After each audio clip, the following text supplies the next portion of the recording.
Well, is there anything new for this week, Levi?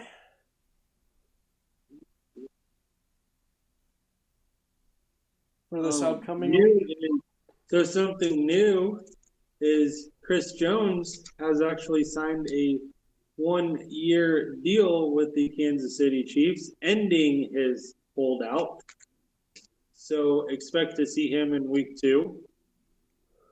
Yippee. Um, they they actually did him. So one,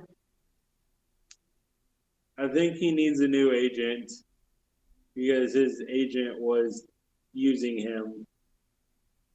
And two, Oh. So if he would have got the big payday, the agent was gonna get most of the money. Is what you're saying? well, so the agent was having him hold out to get a big payday because they wanted to rack up as much money as they could to put it into the contract to get him to get paid whatever he sat out. Oh. Yeah, he needs a new And agent. then, and then his agent told him to show up at Arrowhead because he needed to be at Arrowhead in week one. So, which I don't But even the understand the whole thing because why would you even show up when your teammates are out there on the field, when your brothers are out there fighting or competing or whatever you want to call it, because it's a brotherhood in sports, when your brothers are out there competing to win and you're just sitting in the stands watching them, that to me is not cool. yeah, that's kind of like disrespectful. Throw Exactly. dog shit in your face type of deal. Yep. Yeah. So yeah, he will be a free agent after this season because what they did is he gets $25 million. Well, 25. put it this way: is he can earn up to $25 million. He has incentives and bonuses and everything else on this contract. So they took away his last year. So this would be his last year on his contract. So what they did is they substituted this 1 year contract in placement of his last year. So they discarded the last year of his contract to make this new one. So at the end of the season, he is still a free agent. They did put in the fine print, though, is that they can still franchise tag him. So props to Brett Veach on that one. So yeah, that's kind of the new. Nebraska takes on Northern Illinois this weekend. And we may have a quarterback change. As of 3 hours ago, it says the status for Saturday is still undetermined for quarterback. Yep. So we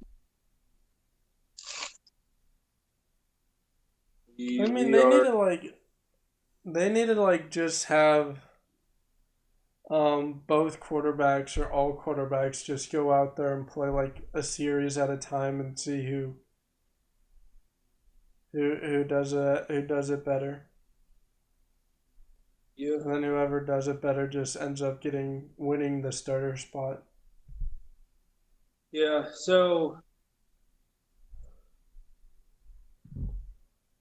I get it. There are people out there who perform really, really well in practice.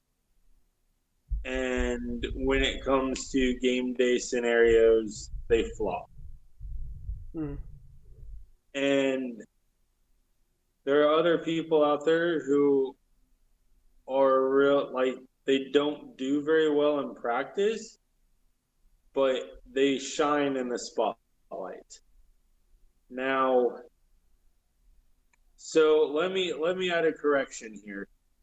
So in week 1, I mentioned that Jeff Sims was a drop back quarterback. Jeff Sims is not a drop back quarterback. Jeff Sims at Georgia Tech ran around and ran for his life. Now, the guy has an amazing arm. Accuracy, though, is the problem. And Matt Rule is a guy, as I said in week 1, Matt Rule is a guy who likes raw talent. So these guys, and when I say raw, I mean they have the talent, they're underdeveloped guys, and he develops them into the big star that they need to be, or the big athlete that they need to be. So will Jeff Sims eventually be a good quarterback? That I don't know. Do I believe that we should try a different quarterback? Sure. I mean,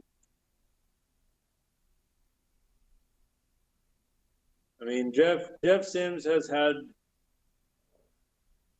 even at Georgia Tech, he had accuracy problems. He threw interceptions. He had a bunch of turnovers with bad snaps or bad handoffs, stuff like that.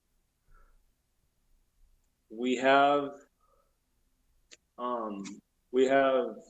Henrik Harburg, which is a kid out of Kearney, which I believe he could do really, really good if he had the chance to shine.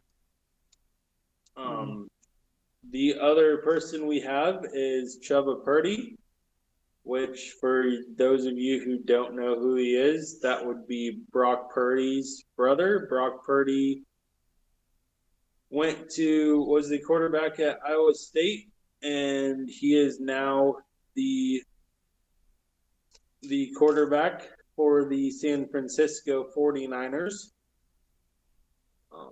But yeah, we have a couple guys,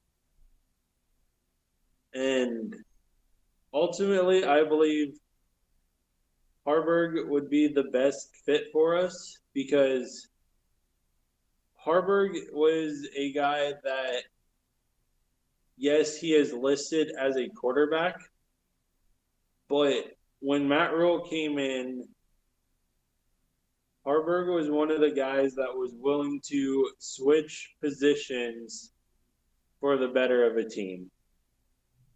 So this guy just wanted to contribute to winning. He was willing to do whatever it took to get us back on a winning streak. And also, with him being a Nebraska kid, I think it gives him more of a drive if you give him the opportunity, because he wants to go out there and he wants to wear the red and white or the scarlet and cream. So ultimately I'd give him a shot and see what he could do. Oh yeah. I would. Yeah, I'd definitely give him a shot. I'd definitely give Chubba Purdy a shot. I mean, we did see him play a little bit last year, but I want to see if Chubba made any improvements. I think it'd still be fun to watch all three quarterbacks go out and fight for starter. Yeah.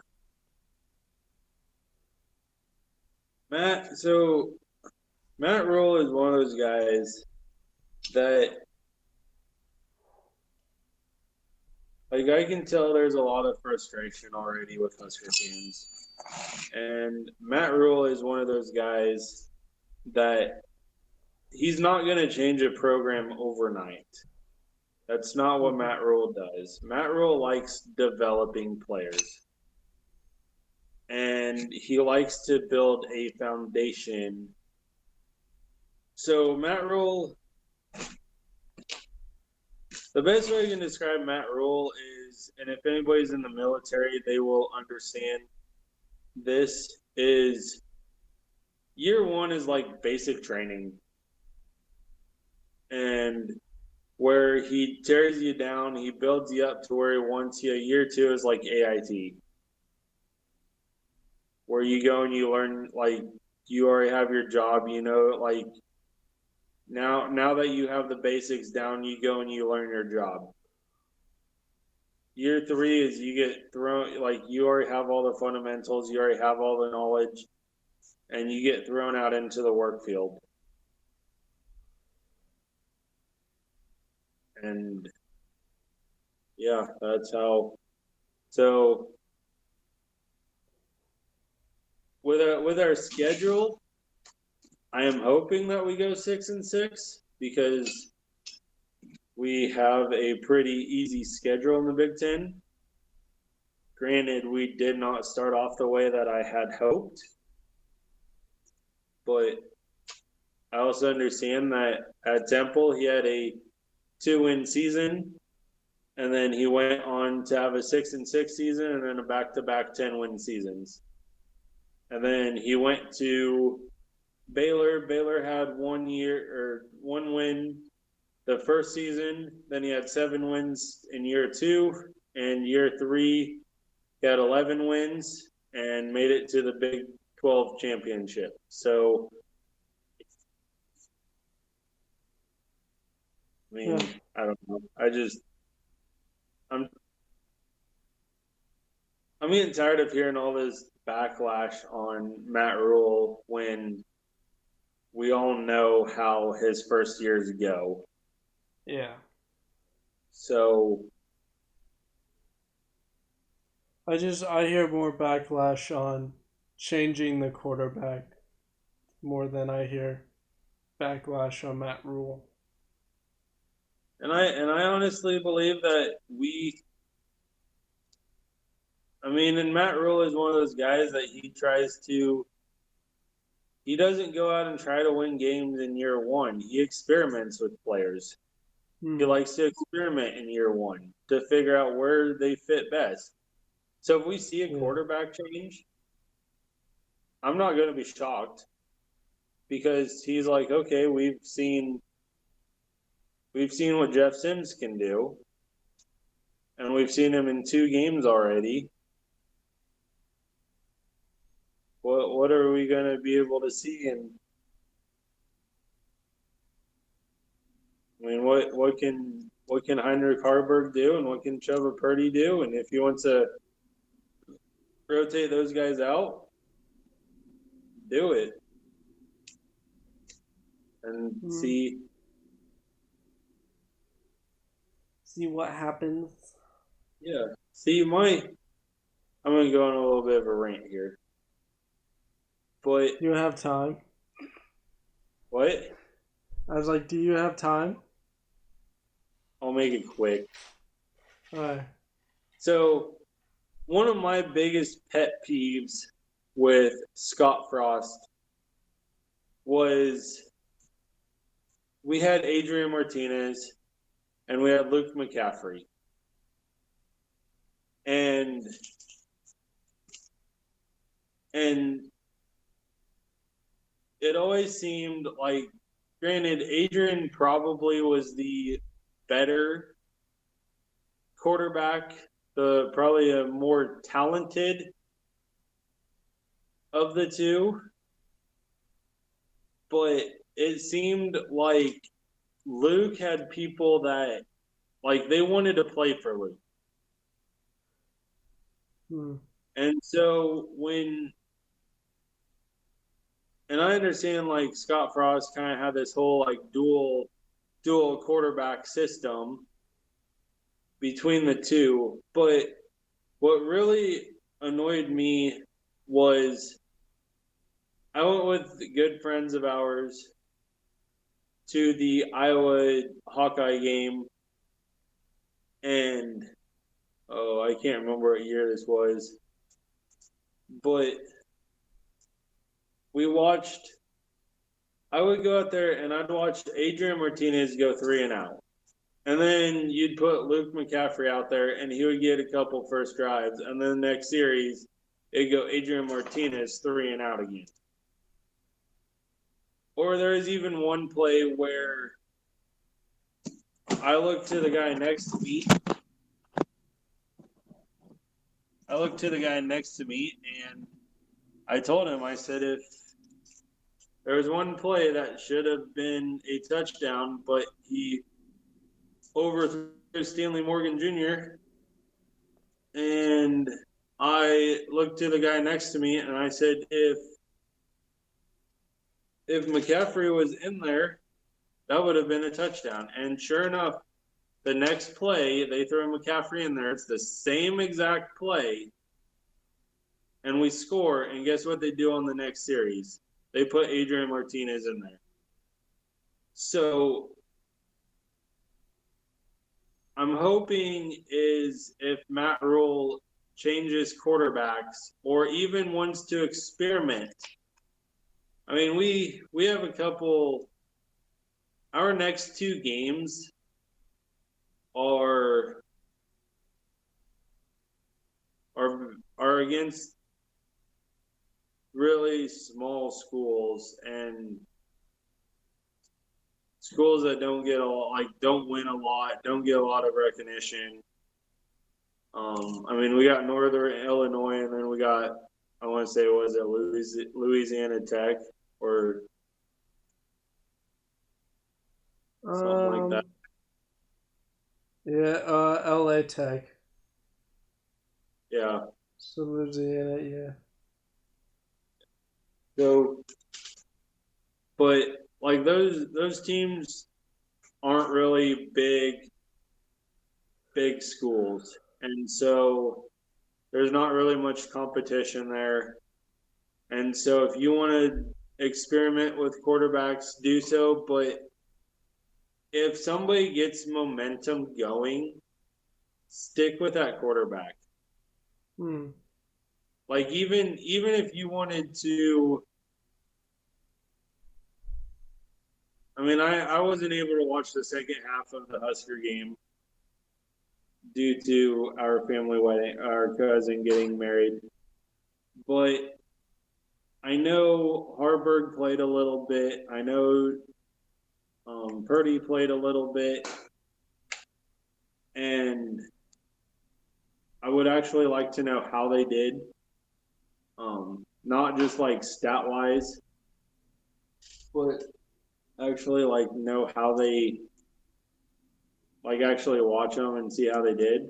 But my deal is if you get just an ounce of momentum, stick with that person